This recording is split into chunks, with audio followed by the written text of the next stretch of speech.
Welcome to ID TV.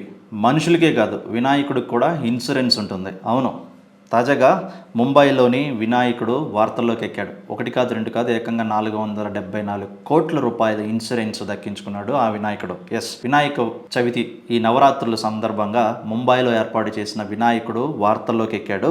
అక్కడ richest గణపతిగా కూడా పేరు పొందాడు. ముంబైలో రిచెస్ట్ గణేష్ మండల్గా గుర్తింపు తెచ్చుకున్నటువంటి జిఎస్బి సేవా మండల్ తమ వినాయకుడికి ఏకంగా 474 కోట్లతో ఇన్సూరెన్స్ తీసుకుంది. గత ఏడాది 400 కోట్లు, 2023లో అయితే 360 కోట్లు ఇన్సూరెన్స్ తీసుకోగా అది ఈ ఏడాది వచ్చేసరికి 474 కోట్లుగా నమోదయ్యింది.